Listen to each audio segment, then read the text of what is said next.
Hey everybody, what's up? This is Romi and J.Bear, and you are watching More But Chats. How's everybody doing today?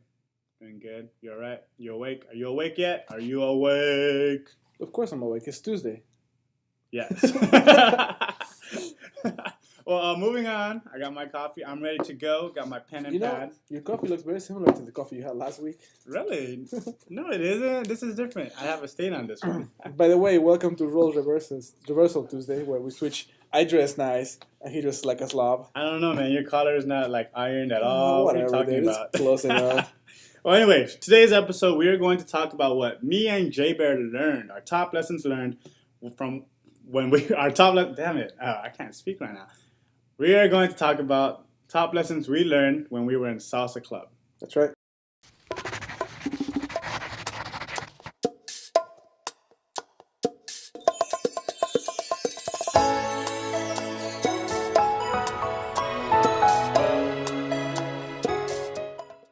So if you guys are not aware, we were both part of Salsa Loca, which is the dancing club here at Sac State.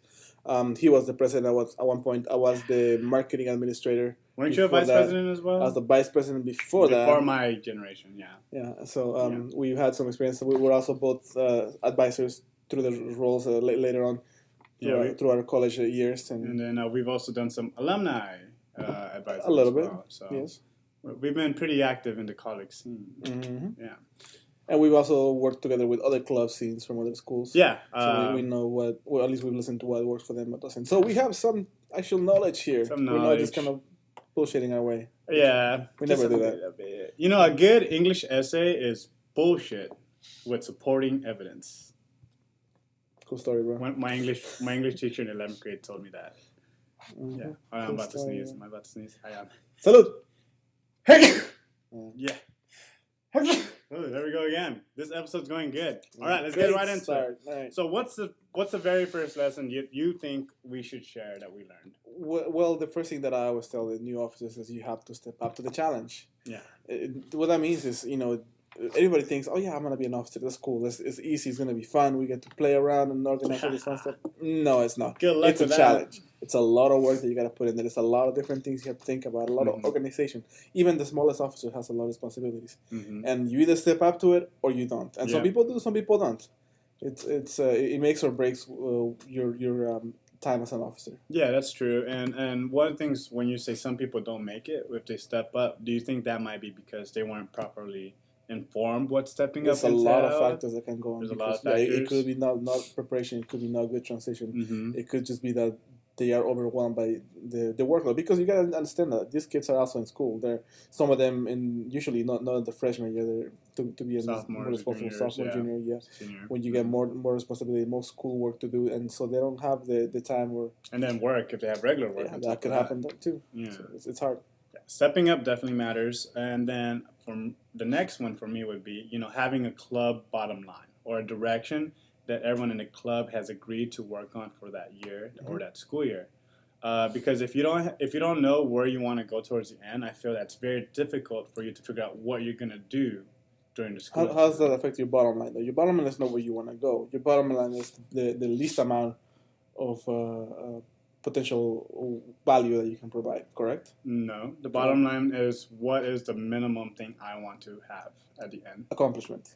Okay, so you want a bottom line accomplishment. Like for example, like a business, their bottom line is we want to make $500 tonight.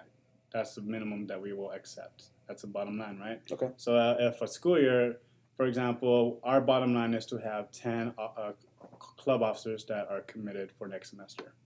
So that's like, what direction do you want to do from beginning of school year to have that at the end? And you're just talking about an overall bottom line? Yeah, overall bottom line. Different bottom lines for every specific event or things like that? Well, you would have your overall umbrella, and then you can have different objectives, like your goals and objectives type of thing. So, for example, if one of your goals is you want the club to branch out to other schools and be more active with the other clubs in the different schools, that could be one of your bottom lines, that you want people to start going maybe to the San Luis Obispo Salsa Exchange, or visit a different club for their social, or the Collegiate Salsa Congress or Collegiate Salsa Open. Mm-hmm. So that's one bottom line. That's a good way to look at it, because more often than not, what people set up is they set up their goals and expectations of what they want to accomplish, but they don't do. you have a bottom line, at least gives you like, this is at least the minimum we're gonna do. We can do more than that, and I know they can. But they set a worst case scenario. Yeah, and I feel that ties very well into stepping up, like how you said, like it could be very overwhelming. So if you know exactly what you want to get, you don't really have to stress out about the extra stuff. Yep, good point. All right, the next one we have, and we talked about this earlier, so we have we had to get it concise. A list put together. This is something that I brought up, is understanding your peers, their skills, and knowing how to use them. Because again, this a student club has different variety of different officers that have different skills. Some of them could be great with graphic design. Some of them could be good at public speaking. You could have somebody that's good with music or good with teaching and different things. You have to know what they all have and be able to use it. That's the other big thing, is that some of the officers, they rely too much on the fact that I have to do something myself for it to be done right. Yeah. And you have to know how to delegate and pass that along to the next person. Well, I also think that's the part where, like, for example, you know, that part where we have a hard time delegating, where my example would be, it needs to be at what I consider a 10. You know, it always has to be a 10.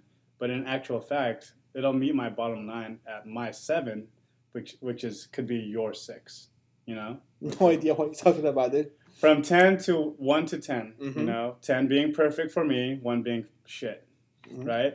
If I could understand that our club bottom line meets my 7, and I'm like, I don't have to worry about it, putting extra effort into it, and I could ask someone else who could meet my 7 to do it, would that be easier, right?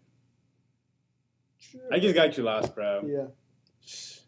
It's delegating, understanding that someone else's capabilities, it may not be to my specific standards, but it still reaches the club's bottom line. The other thing with delegating is effort. Like, what could take you an hour to do, it could take 10 minutes for somebody else. Yeah. And so you have to be able to see that. And you can't be afraid of trusting somebody else with these things. In fact, it's even better when you empower them, tell them, listen, you're going to be in charge of this, and I need you to put your full effort into this, because I can't get to it. You need to. Yeah, and that's actually a perfect segue into our next lesson that we learned. Of course. You know, and that is, setting expectations and then being held accountable. Like you said, if you know what you agreed to do, then the club should also hold you accountable to do it. So there's, I think the biggest lesson I learned was, even though we're friends in the club, when it comes down to the club's business, we're not friends. It has to be a business. We're not friends. So if you're messing up, if I'm messing up, we have to call each other out in front of everybody. And you have to make me feel some type of like guilt that I'm not holding my end of the deal. So that I have to do it, you know? You have to be held responsible or accountable, because otherwise, why would you do it? What encourages you to finish a task or to do something that you're not getting paid for? Yeah, you're not getting any type of reward from it, especially if it's not entertaining or fun. So you have to have some kind of responsibility, and it's up to the people themselves making sure that they have that feeling, and the officers that are in charge to making sure that people feel empowered.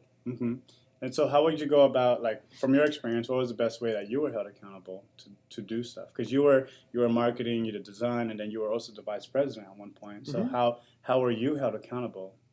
The best example would be when the president back then, Felix, he would hand down a task and just tell you are now in charge of this. Like I said before, and that's it. That's all the direction you get, because he trusted me with what is it that I was doing, whether it was some graphic design or social media marketing that needed to be done. And for me, that was simple, because that's my personality. For me, it's like somebody hands me a task, I have to complete it. Okay, that's good. Some other people may not operate that way. Some people need their hand held, and that's different. You also, as an officer, as a president, you have to understand the different types of personalities you have and how they need to work. That's something that you did very good when you were a president. That was all Stacy, actually. Stacy was my vice president, and to hold me accountable, she'd call me out. We kept it very fair. It wasn't just me, the president, calling other people out. Like, they would call me out in our club officer meeting, so everyone sees that no one is above being held accountable. Romi, you said you're going to do this. Why didn't you do it? How dare you? Same thing. And I think what also helped was there was constant communication between your two top leadership. Your vice president and your president. That's very important. Like me and Stacey. And not just the top two, but everybody in the club. You should always be talking to each other and give everybody the freedom to tell you what's wrong, not just talk behind your back. Yeah, but at the same time, that sounds great, right? Like, oh yeah, everyone could talk to me, but like you said, different people have different personalities, right? So what worked for me and Stacey was that we worked two different angles. Like I was the hard and she was the soft. So I'd be abrasive, out loud, in your face. Why didn't this get done? You said you were gonna get it done in front of everybody, and then she magicked her way to talking to each person individually, so and then she communicated. Yeah, right. Good cop, bad cop. That it works. Yeah. And for us, we met every week. So me and Stacey, PVP, President Vice President meetings Monday. Club officer meetings Tuesday, and then Wednesday general meetings, and then we would just do that. We had a set structure, and that really helped us delegate and figure out are we going towards our bottom line. Yeah, that's definitely important. It's the organization skills, all the back end that people don't see, everything that has to be planned out. It helps smooth things out. It makes it so much easier. Now, what happens when someone does not hold their end of the deal? You fire them. Okay. Oh wait, we're not done. Yeah, literally. Like I feel that's the biggest issue that I face was like, how do I talk to my friend and let them know I don't want them to be in charge of this anymore because they can't do it. It is volunteer work, and you can't fire a volunteer, but the only thing you can do is give them less responsibilities. Yeah. Because if they can't be held accountable, you can't trust them with something important. So those moments though, like my biggest fear was like I'm gonna lose my friend right now. You know. Well, like that's the hardest part, right? But like you said before, like this is a business, it's not a friendship. Like when you're operating the club, you have to do it as a business, yeah. And unfortunately, sometimes it's gonna happen. If it's a good friend, they're gonna be okay with it. Yeah. And if it's not, then bummer. Bummer. We gotta keep moving forward. Exactly. Don't be afraid to lose friends. Well, lesson for life. I would say, don't be afraid to have that confrontation. Yes. But confrontation doesn't always have to be mean. You don't have to yell at each other. You don't always have to make someone feel like shit. Like, I know I could be abrasive and just in your face say whatever's on top of my mind. But at the same time, I try and, I don't know if it works. Maybe like, hey, like this is what we agreed on and you didn't do it. And now I'm going to cut you off because you didn't do it. Yeah. And it sucks, but... And it's not necessarily... You have to play the parent card is that you can't say no to somebody. You have to make them feel guilty about it. So what you tell them is like, I can't trust you with the next one. I'm sorry. Okay. And then they're gonna feel guilty about it. If they feel guilty, there's two options. They'll either leave, or they're gonna be like, "Oh man, I need to get his trust back or her trust back." And either way, it's win-win for you. Okay, that's good. That's good. I like that one. Except for the fact that you lose a friend, but yeah, there's plenty of those out there. It's hard to be a leader. Yeah. Well, then the next topic is. It's not sad. We're not sad about any of this, by the way. It's good stuff. We learned a lot. It's all fun stuff, and the next one is very sad because it's called "Get Used to Change." And that's one of the biggest things in clubs is that you have a rotating cast of officers that happen every year, especially if you run the clubs the way that we did, is that you have one new president every single year. So you have to be aware that the things are going to change in the year. And the biggest thing is preparation for that. Yeah, I guess. You have to know how to transition. You have to be, you can't just be like, oh, my term is over, I'm out. Deuces. You have to have some pride in the work you put forward for the club ahead of time and have that move the club forward further down the line in the next year with your successors. Okay. That's it. Okay. That's the point where you like, I stop talking and you start talking. All right. Well, that getting used to change thing, like I know you said that our structure was we change every semester or every year. But that's by voting, right? So figure out your structure. If you have your constitution, you're good. If you play to your constitution, your club constitution. Getting used to change though, but that's the fun part of it, You're like, oh my God, there's a new face, someone else wants to do it. Oh, do you remember last semester? I hope like this semester's gonna be awesome, even more awesome, or something like that, And that change is fun because there's you don't know what's gonna happen, And then moving on, like I think what you did when you said getting used to change, that's also part of like when you're actually leaving the club too. That's down the line, but when you stay further down the line, when you stay in the club, but you're no longer the officer, or you're no longer the main person in charge, or maybe you're just one of the members that you see that's happening, that something's gonna change. Oh, okay. You have to be able to get used to that. You have to know that's gonna happen because most of the people that are in this club are in the club for all 4 years, maybe 3 3 years. So you get to see the different faces and what everybody brings to the table. Yeah, that's true. That's very true. And you can't hold back and say like, well, when so and so was president, we did things this way. Well, guess what? He's not the president he anymore. Or she's not here anymore, so we gotta deal with what we got. Exactly. And that's really good because I'm gonna keep tying it back. Like whatever is the current group's administration, what their bottom line does not have to be the same bottom line that the other people before them had. Correct. And I'm gonna tie it back to the other one because the set of skills that they have is different from the set of skills that the last people have. And different personalities and stuff like that. By the way, I want to do a quick tangent going back to skills. Like you said, if someone's very outgoing, like the biggest thing that helped us out a lot, and a lot of other like school clubs at Sac State that I noticed was having someone who's not afraid to be sort of the mascot. Okay. Like you talked about someone who's hosting or public speaking. I feel that that's the biggest thing that helps every club, especially when it comes to new people meeting the club. Because when I first joined, I needed someone to be, I'm like, who can I talk to about this club? Who could I approach? And when I had that person who was very familiar, or not familiar, but like spoke in public right after the class, hey guys, I'm so-and-so. Any questions, come to me. It really helped me a lot. And I feel that's part of the getting used to change too, is knowing who could do that. Interesting. So it's kind of weird because like when you're that person, you're on campus or you're in a class, like, aren't you the salsa guy or the salsa girl? They always recognize. And you're like, yeah, I'll teach you a salsa class. Come to our class or our club. You show up on Wednesday. Yeah, you're always on stage, so to speak. Yeah. And then the final part, which is always the toughest, is when you finally officially left the club or the school, right? Mm-hmm. And that's the part where you have to let go. Don't be afraid to let go. Let it go. Don't start. Let it go. Jesus. I'm gonna throw I don't know what's after that part. Yeah. If you don't know, I worked with what's the name of it? Frozen. I worked with Frozen Disney cast for 7 months. So why did you just stab me with that leaf? So that's what I know on the top of my head. Sure. So don't be afraid to let go. One of the biggest, another one of the issues that some people have when they leave the club is that they're nostalgic about all the stuff that they did and they put together, and they don't know how to transition to the next phase, which is there's a new president in charge. You're no longer the voice, the person that's supposed to be doing it. Especially if you're still in the school, still in the club, but you're no longer the person in charge. Yeah. You have to know how to give somebody else the floor and let them take charge of what it is that's doing. I had to struggle with that for a little bit. Yeah, I know I struggled with it. Yeah. Like you said, people will come back to you, hey, the club is doing this now. And then you're so used to giving your opinion and advice to like, oh, you should do this and this and this, that you're not realizing. I didn't realize that I was actually undermining what the club officers were trying to do. Mm-hmm.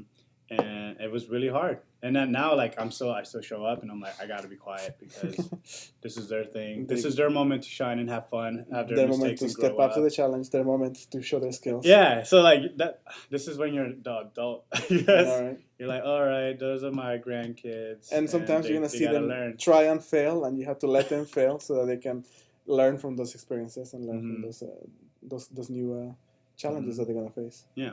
Well, I want to ask you, what do you do? Like, you let go, but you still want to be there for them. Mm-hmm. How do you balance that two ends of the spectrum? The only thing that I do now is I always talk to whoever's in charge of the club or the people that are in charge, maybe more than one person. I tell them, listen, I am here to help you with whatever it is. If you need any advice or questions, or you have something that you think that I could be useful for, I will help you, and that's as much as I can do. Okay. Because besides that, I can't run the club for them. I can't try to tell them, listen, you're wrong. This should be done this way, because I could be wrong too. That's true. It's very true. And then I just remembered something. A lot of alumni, when they go back to their general meetings, when we visit or something, we like to get near the very front and just hang out all together. And I realized that's not very welcoming. No, and not a very welcoming sight for newbies or like anyone new to the club. So like, oh my God, look at all those people. They're just staring at us. Like, we gotta break that up somehow. To be fair, I'm pretty frightening to begin with. I'm tall and ugly looking and scary looking. Sure, with your collared striped shirt. Mm-hmm. Yeah. And people are afraid to ask me to dance. Mm-hmm. It's just how it happens. So how do you make people feel comfortable then if you show up? You don't? You don't? I don't. That's not one of the things that I'm good at. That was never my job. I was never one of the hosts or somebody that needed to Well, do you let people know that you're an alumni or that you used to be one of the club officers? I have in the past. You kind of keep it low key. You incognito mode your way in. I have in the past. In the past few years, I stopped saying that because I figured it didn't really have any significance. Mm-hmm. It doesn't matter. I'm just there to dance, so I'm just there to hang out or to teach or whatever. So that means you finally let go. Uh-huh. You let it go. Don't sing again. I'm not throwing this thing at you. I didn't say it. Yeah. All right. Well, that's it for us in this episode of More Chats, folks. Hope you guys enjoy. Let us know. Lots of nostalgia in this episode. Let us know what you think. If you have any other tools or skills or if you were a club officer, it doesn't have to be just a social salsa club. It could have been a performing or competitive club. Like, what did you experience? What advice would you like people to learn? And if you're a current officer, do you have any questions? We're here to help. Let us know. All right, folks. Let us know. I'm gonna push you on the chair. That's it for us. Thank you for supporting us and stay classy, Sacramento. Hey, hope you guys enjoyed the episode of Morba Chats. Make sure you follow us on Instagram and Facebook at Morba Chats. Follow me at J.Bear Mixes, J.Bear Mixes. Follow Romi at Romi Sunga, and big shout out to Mellow Me Out. Follow them on Instagram and Facebook as well at Mellow Me Out. Thanks.